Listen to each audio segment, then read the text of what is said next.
오늘은 시편 92편 말씀을 가지고 같이 은혜를 나누겠습니다. 우리 각자에게 주시는 음성들을 듣기를 원합니다. 제목이 달려있죠. 안식일의 찬송시 이렇게 되어 있습니다. 한번 다 같이 따라서 하시죠. 안식일의 찬송시. 오늘날 안식일 개념은 사라졌죠. 주일이라고 합니다. 초대교회부터 주일을 지키기 시작을 했습니다. 예수 그리스도의 부활이 주일이고 성령 강림하신 날이 주일이고 교회가 탄생한 날이 주일입니다. 안식일의 주인이신 예수 그리스도, 주인은 예수 그리스도고 안식일은 예수 그리스도의 그림자라고 성경은 말씀하고 있습니다. 그래서 골로새서 2장 16절 17절 보면 그러므로 먹고 마시는 것과 절기나 초하루나 안식일을 이유로 누구든지 너희를 비판하지 못하게 하라. 이것들은 장래일의 그림자이나 몸은 그리스도의 것이니라. 그러니까 본체는 예수 그리스도. 다시 말해서 안식일을 주신 이유가 예수 그리스도를 예표하기 위해서.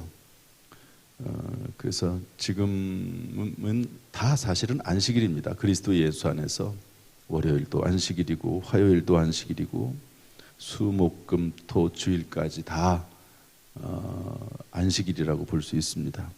그런데 그날 중에서 우리는 주일을 한 날을 정해서 특별히 더 지킨다고 볼 수가 있습니다. 어쨌든 이렇게 안식일 주일의 찬송시가 오늘 시편 92편 말씀입니다. 우리 주일날에 보면은 또 우리가 고정적으로 드리는 찬송도 있습니다. 그런 찬송의 노랫말이라고도 볼 수가 있는 것이죠. 오늘 이 말씀 속에서 몇 가지 교훈을 받으려고 합니다. 각자 우리 성도님들에게 주신 음성들이 있으면 그 음성들을 잘 기억하셔서 오늘 하루 살아나가시기를 바라고요. 우리 1절부터 3절 말씀 한번 쭉 같이 읽어보겠습니다. 1절부터 3절 시작. 지존자여 시편금과 비파와 수금으로 여호와께 감사하며 주의 이름을 찬양하고 아침마다 주의 인자하심을 알리며 밤마다 주의 성실하심을 베풀미 좋으니이다. 아멘. 저는 이 말씀을 보면서 이 좋다라고 하는 말에 관심을 갖게 됐습니다. 좋다. 오늘 이 시편 기자는 좋은 것이 있었습니다. 우리도 좋은 것이 있고 싫은 것이 있잖아요. 그런데 이 시편 기자는 뭘 좋아했는가? 그 동사들이 쭉 나옵니다. 그리고 맨 마지막에 이런 것들을 종합해서 이런 것들이 좋다 이렇게 되어 있습니다. 뭐 어떤 내용들이 좋죠? 여호와께 감사하고 찬양하고 주의 인자하심을 알리고 주의 성실하심을 베푸는 것이 좋다 그랬습니다. 그런 것이 좋다는 거죠. 무엇을 좋아하는지를 보면 그 사람을 알 수가 있습니다. 선을 좋아하면 그 사람은 선한 사람이죠. 악한 것을 좋아하면 그 사람은 악한 사람이라고도 볼 수 있습니다. 자기가 좋아하는 것에 끌리게 되어 있는 것이죠. 어떤 권사님이 저에게 카톡으로 뭘 하나 보내주셨어요. 미스 트롯 2 요즘 하고 있잖아요. 그런데 거기에 꽃바람이라고 하는 노래가 있는데 그걸 저한테 보내주셨더라고요. 제가 그걸 잘 봤죠. 참 너무 노래를 잘하더라고요. 노래하는 사람도 예쁘고 날씬하고 노래도 참 너무 예쁘게 잘했어요. 잘 부르니까 참 좋죠. 그렇지만 잠시뿐이죠. 거기에 푹 빠져가지고 그것만 바라보고 살 수는 없는 것이죠. 세상에 빠져버리면 거기에 푹 빠져가지고 그것만 보고 살아가고 그것이 전부라고 생각을 합니다. 우리가 세상에 살고 있기 때문에 어쩔 수 없이 세상적인 것을 볼 수밖에 없고 또 필요하기도 합니다. 그러나 그것만이 전부가 아니고 우리가 더 좋아해야 될 것이 있다 하는 것이죠. 그런데 오늘 말씀 보니까 하나님 앞에 감사하는 것이 좋고 하나님을 찬양하는 것이 좋고, 할렐루야.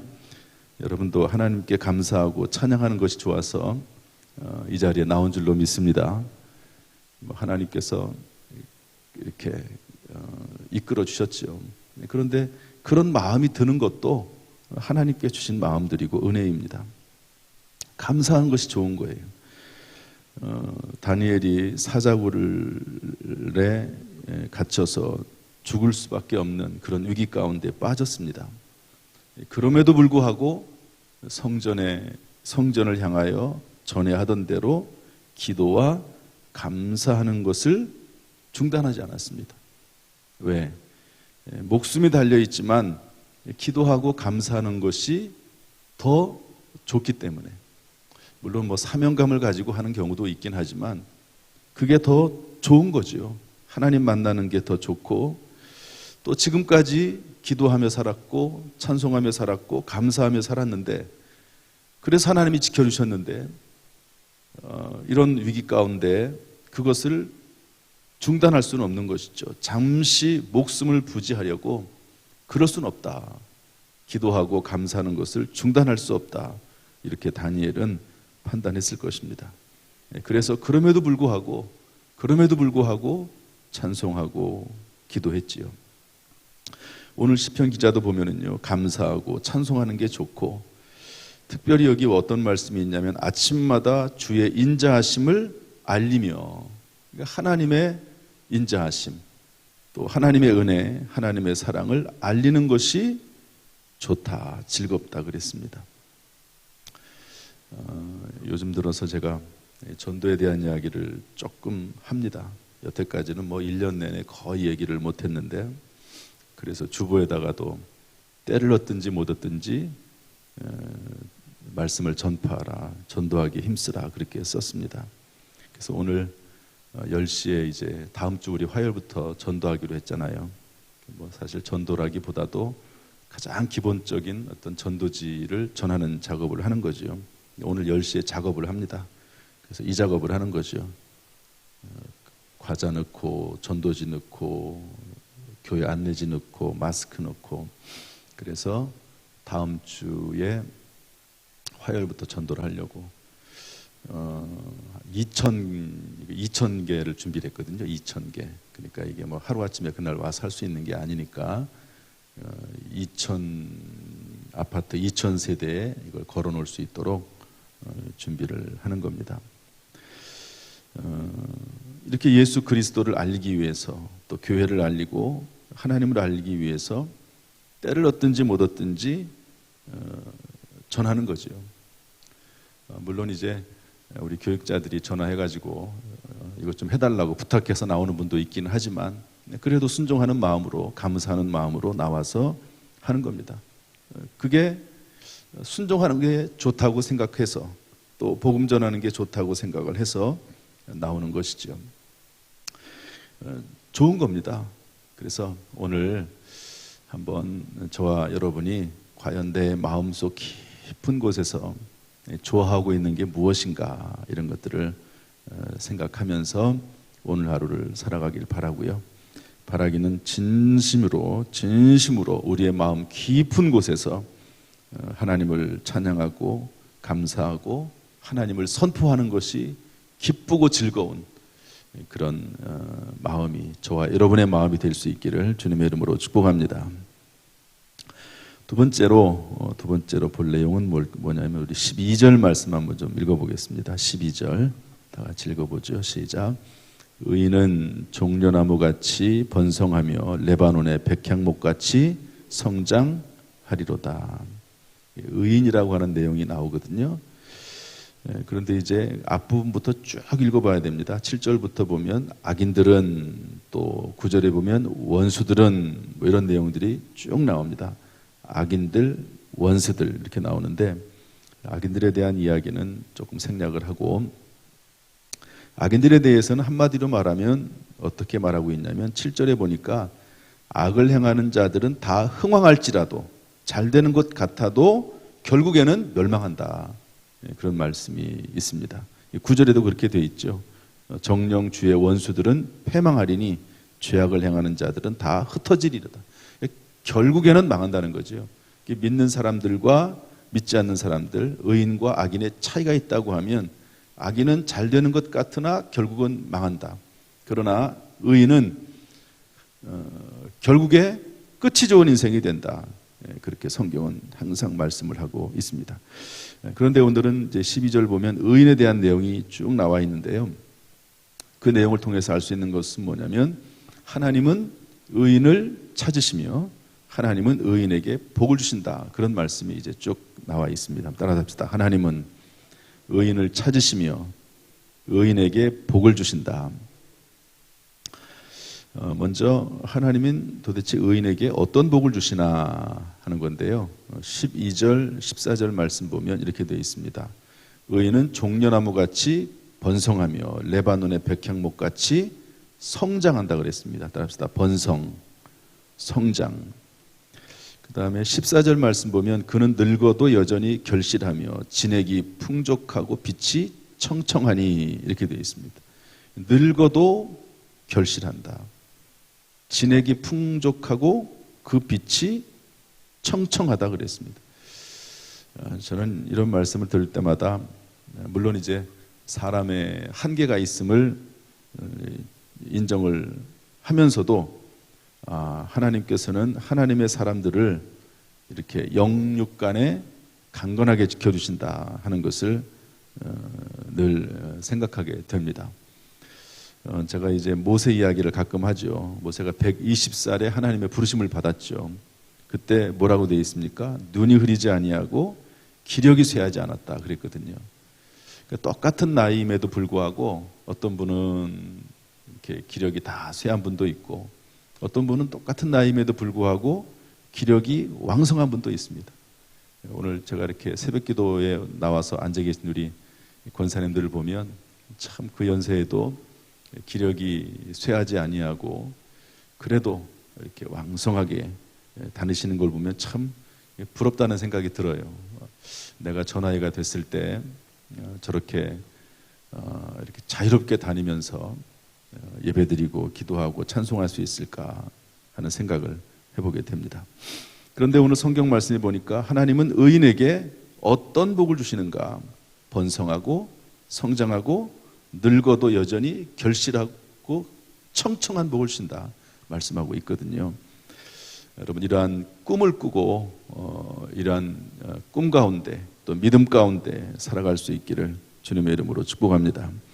그런데 의인에게 그렇게 하시는데 과연 의인이 어떤 사람인가 하는 것도 나와요. 의인이 13절 말씀 한번 읽어보겠습니다. 13절 다 같이 시작. 이는 여호와의 집에 심겼으며 우리 하나님의 뜰 안에서 번성하리로다. 하나님의 집에 심겼다. 의인입니다. 하나님의 뜰 안에 거한다. 의인이죠. 하나님의 집에 심겼다는 말은 어떤 의미죠? 이것은 오늘날 우리의 신약적인 개념으로 정리를 하면 예수 그리스도를 믿어서 구원받아 하나님의 자녀가 된 겁니다. 하나님께서 세상에서 뽑아가지고 우리를 하나님의 밭에 하나님의 거룩한 나라의 백성으로 심어주신 것이죠. 하나님의 집에 심긴 사람들입니다.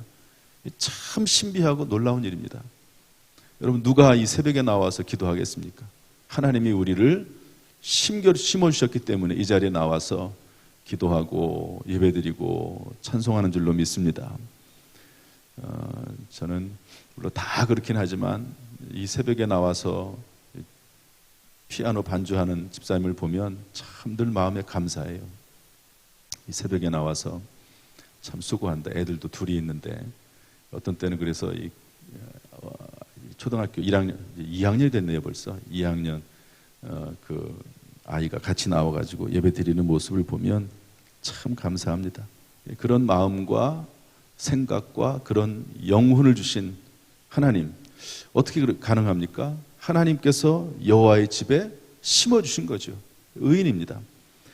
한 단계 조금 더 나가면 뭐냐면 하나님의 뜰 안에서 번성하다. 이것은 예수님과 동행하고 교회 안에 거하고 말씀의 뜰에 거하는 사람이라고 볼 수가 있습니다. 구원받아서 하나님의 자녀가 됐는데 어떤 경우는요, 하나님의 뜰 안에 거하지 않는 경우도 있습니다.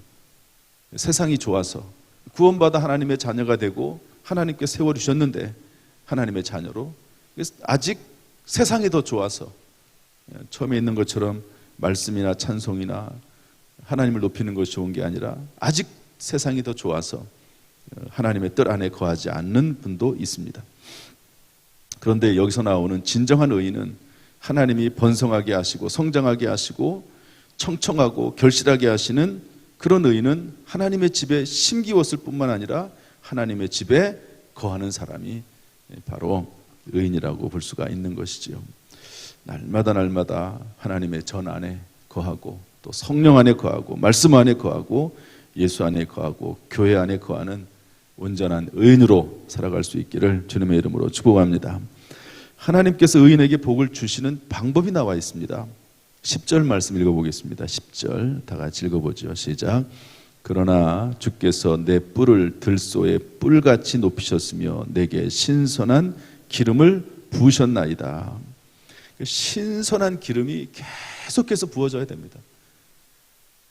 참 이것이 얼마나 중요한지 몰라요. 날마다 우리가 밤에 잠을 자고 일어나면 몸이 쉬고 신선하게 새롭게 일어나지 않습니까? 그런 것처럼 내 영과 혼과 육이 매일매일 신선하게 새롭게 시작을 해야 되는데 하나님께서 우리 의인에게 하나님의 집에 심기우고 하나님의 뜰 안에 거하는 사람에게 복을 주시는 방법이 뭐냐? 결국에는 번성하고 성장하고 늙어도 여전히 결실하고 청청하게 되는 비결이 뭐냐? 하나님께서 신선한 기름을 부으시는 거죠. 신선한 기름을 매일매일 붓는 겁니다. 그래서 어쩔 수가 없습니다. 여러분 하늘나라 천국에 들어갈 때까지는 하늘나라 천국에 들어가면 하나님께서 항상 우리 옆에 계시고 주님께서 항상 은혜를 베풀어 주시고 그곳에서 우리가 무엇을 하겠습니까? 하나님을 높이고 예배하고 경배하고 찬송하는 것 외에 무엇이 더 필요하겠습니까? 늘 성령이 충만하고 늘 은혜가 충만하지요. 그런데 이 땅에 사는 동안은 어쩔 수가 없습니다. 매일매일 공급받아서 사는 거죠. 우리가 하루라도 밥을 먹지 않으면 살 수 없듯이 늘 성령의 기름을 공급받고 신선한 기름을 공급받지 않고서는 살아갈 수가 없는 거죠. 밥은 하루에 3끼를 다 먹어야 되면서도 하나님의 말씀을 공급받지 않고 하나님의 지혜와 능력을 공급받지 않고 살아가는 것이 아무런 문제가 되지 않는다. 그것은 정말 하나님의 집에 심기운 사람인가 하나님의 뜰 안에 거하는 사람인가 하는 것을 의심해 봐야 될 그런 경우라고 볼 수가 있는 것입니다. 그래서 오늘도 하나님께서 저와 여러분을 불러주신 것은 신선한 기름을 저와 여러분에게 부으시기 위해서 이 자리에 불러주신 줄로 믿습니다. 성전에 나오면 더 좋겠지만 또 실시간으로 영상으로 예배를 드리든 늘 하나님 앞에 이렇게 신선하게 기름을 부음받는 저와 여러분이 될 수 있기를 주님의 이름으로 축복합니다. 말씀을 정리하겠습니다. 여러분은 의인이십니까? 하나님의 집에 심기우고 하나님의 뜰 안에 거하고 계십니까? 예수 그리스도를 믿어 구원받아 하나님의 자녀가 되었습니까? 예수님과 동행하고 말씀의 뜰, 교회의 뜰 안에 거하고 계십니까? 주님 부르시는 그날까지 이런 의인으로서 굳게 서서 살아가기를 주님의 이름으로 축복합니다. 하나님께서 저와 여러분에게 신선한 기름을 오늘 하루도 이번 한 주간도 또 이번 한 달도 평생 신선한 기름을 부어주시기를 주님의 이름으로 축원합니다. 기도하겠습니다. 하나님 아버지, 이렇게 우리를 예수 그리스도를 믿어 구원받아 하나님의 자녀가 되게 하시니 감사합니다. 하나님의 뜰, 교회의 뜰, 말씀의 뜰, 예수 그리스도의 보혈의 뜰 안에 거하게 하시니 감사합니다. 오늘도 신선한 기름을 부어주시어서 늘 세임 없게 얻고 살아가게 하시며 독수리같이 올라가는 믿음이 되도록 인도하여 주옵소서. 우리에게 간절한 기도의 소원이 있습니다. 하나님 응답해 주시고 깨닫게 하시고 이를 만들어 성취하여 주옵소서. 하늘로부터 내려오는 평안이 충만하도록 인도해 주옵소서. 악한 영, 사탄, 마귀, 병마가 예수의 이름으로 떠나가게 하시고 틈도 타지 못하도록 인도하여 주옵소서. 성령의 불이 임하게 하시고 바람 같은 성령의 역사가 우리의 심령에, 가정에, 직장에, 사업에, 자녀들 가운데 임하게 하여 주옵소서. 예수님의 이름으로 축복하며 기도하옵나이다. 아멘. 이제는 우리 주 예수 그리스도의 은혜와 아버지 하나님의 무한하신 사랑과 성령님의 교통하심이 이 시간 하나님의 부르심을 받아 이 새벽에 나와서 기도의 사명을 감당하는 모든 성도들에게 그 가정, 직장, 사업, 자녀, 심령 위에 함께 하시기를, 또 순조롭게 하시기를 간절히 축원하옵나이다. 아멘.